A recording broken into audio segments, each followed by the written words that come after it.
Hello बच्चों, स्वागत है आपका इस बहुत ही खास वीडियो में जिसमें आज हम अंडरस्टैंडिंग क्वाड्रिलेटरल्स का लेक्चर नंबर 2 लेके आए हैं। ठीक है, इसका पहला लेक्चर अंडरस्टैंडिंग के ऊपर था कि आपने जितने भी फोर साइडेड क्लोज्ड फिगर पढ़े थे जिनका इंटीरियर एंगल्स का सम 360 डिग्री हो वो क्वाड्रिलेटरल्स होते हैं। ठीक, उसके ऊपर आज हम कुछ क्वेश्चंस करेंगे। क्वेश्चंस करोगे आपका कॉन्सेप्ट बिल्कुल क्रिस्टल क्लियर होगा। ठीक है, बहुत बढ़िया। तो चलिए स्टार्ट करते हैं हम लोग क्वेश्चन को। आपका जो concave quadrilateral, convex quadrilateral, I hope so आपको अच्छे से समझ आ गया होगा। ठीक है, अब हम लोग बात करते हैं, जैसे मैं आपसे कहूं एरिया पे किसी, अब हम सबके एरिया निकालना आपको बता देते हैं कि सबके एरिया किस तरीके से निकालते हैं, उनका हर एक का फॉर्मूला होता है। तो सबसे पहले आता है हमारा स्क्वायर। चूंकि इसकी सारी साइड्स बराबर होती हैं तो अगर हमने साइड को ले लिया a तो इसका एरिया हो जाएगा a स्क्वायर, ये हो जाएगा इसका एरिया, और इसका पेरीमीटर हो जाएगा 4a।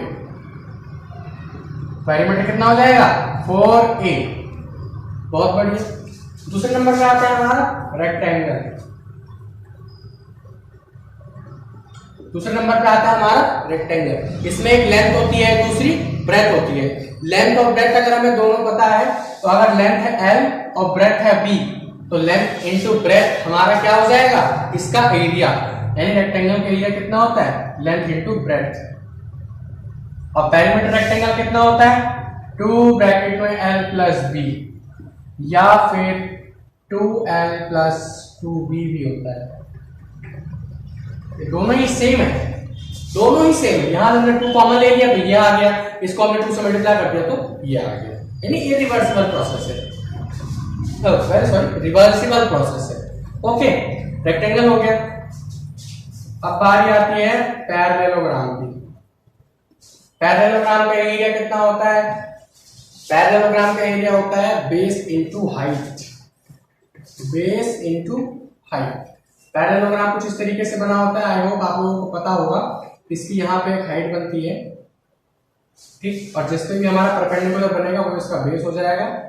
कहीं से भी बने, कहीं से भी डालो आप, कहीं से भी डालो, लेकिन परपेंडिकुलर होना चाहिए। और उसका बेस भी हम वही लेंगे जो जिसपे हमारा परपेंडिकुलर लाई कर रहा हो।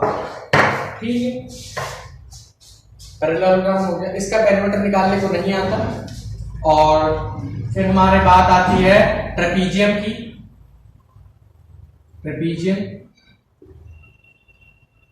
ट्रेपीजियम होता है half into sum of parallel side,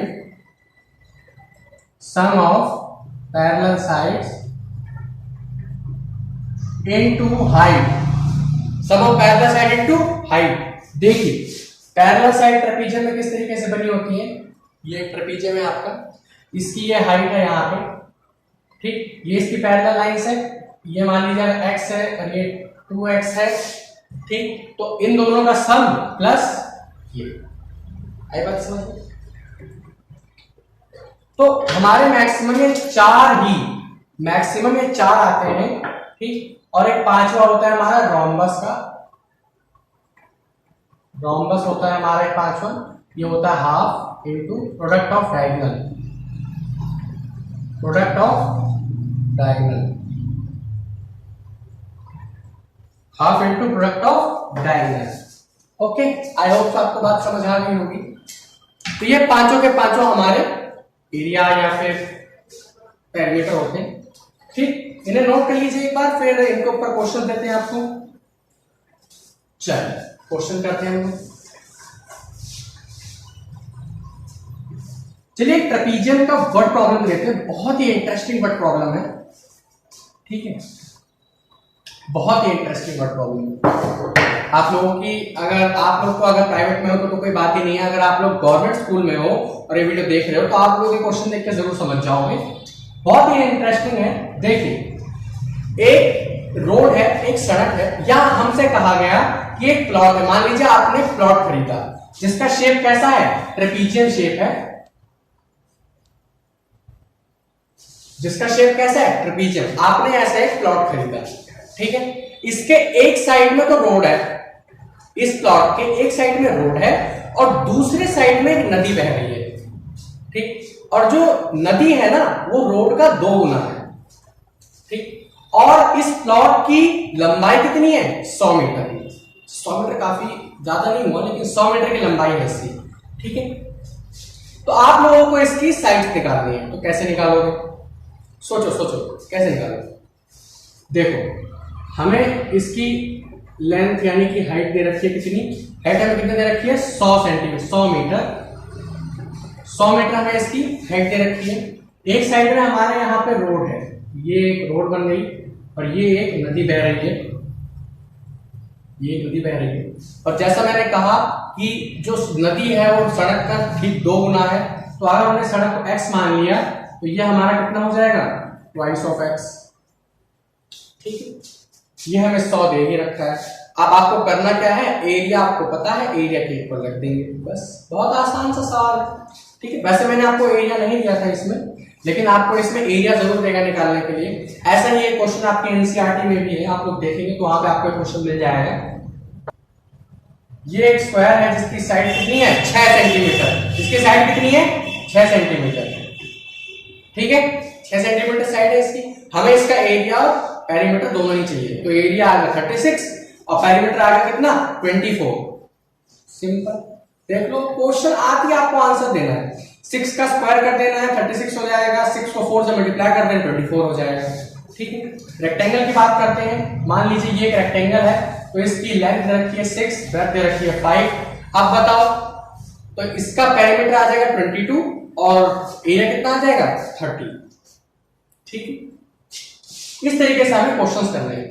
अब बात आती है एक्सटीरियर एंगल्स की सम कितना होता है। एक्सटीरियर एंगल्स का सम हमें समझना है, ठीक। जैसे ये एक पैरेललोग्राम है, हम यहां लिख देते हैं। ये क्या है? पैरेललोग्राम। और मैंने आपसे कहा कि इसका एक एंगल, ये वाला एंगल हमें दे रखा है 117 डिग्री। कितना दे रखा है? 117 डिग्री। तो अब हमने इस बाहर वाले एंगल का सम निकालना है, कितना होगा। तो कैसे निकालोगे आप सभी लोग? सोचो। आई होप सो आपने इसका जवाब सोच लिया होगा। नहीं भी सोचा है तो मैं बता देता हूं आप लोगों को। जैसा कि मैंने आपसे कहा कि ये क्या है? पैरेललोग्राम। क्या बताया मैंने आपको? ये पैरेललोग्राम। पैरेललोग्राम में अपोजिट एंगल्स इक्वल होते हैं। तो ये 117 है, तो ये भी कितना हो जाएगा? 117। और दूसरी चीज 117 अगर ये हो रहा है, ठीक है, तो ये वाला कितना हो जाएगा? ऑब्वियस सी बात है, ये हो जाएगा हमारा 63 डिग्री। 63 डिग्री क्यों होगा? इसके भी 2 रीजन है। पहली चीज तो ये लीनियर पेयर है। लीनियर पेयर का सम कितना होता है? 180 डिग्री। तो 117 प्लस 63 180 डिग्री। दूसरी चीज एडजेसेंट एंगल्स का सम कितना होता है? 180 डिग्री।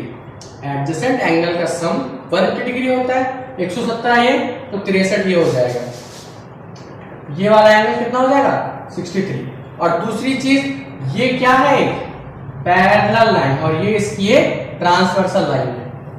ये वाली जो लाइन है ना, ये वाली, ये एक ट्रांसवर्सल लाइन है और ये एंगल इसके बराबर होगा बाय अल्टरनेट इंटीरियर एंगल्स। यानी कि इसको हम कई तरीकों से कर सकते हैं, ठीक है। तो इस तरीके से आप किसी भी एक्सटीरियर एंगल का सम निकाल सकते हो। जहां तक होता है ना, एक्सटीरियर एंगल्स का सम आपको 180 से ज्यादा नहीं देता, ठीक। वैसे तो हर एक कोऑर्डिनेट, हर एक पॉलीगन का अपना अपना एक एक्सटीरियर एंगल का सम होता है, ठीक। तो इसका हमारा कितना बनेगा? मैक्सिमम 180 डिग्री, बस, इससे ज्यादा नहीं बनता इसका सम, ठीक है। तो आज आपको क्वेश्चन समझ आ गए होंगे। इस तरीके क्वेश्चंस, और मैं इनकी एक क्वेश्चन लिस्ट भी बना के डाल दूंगा, आप लोग क्वेश्चन को कीजिएगा।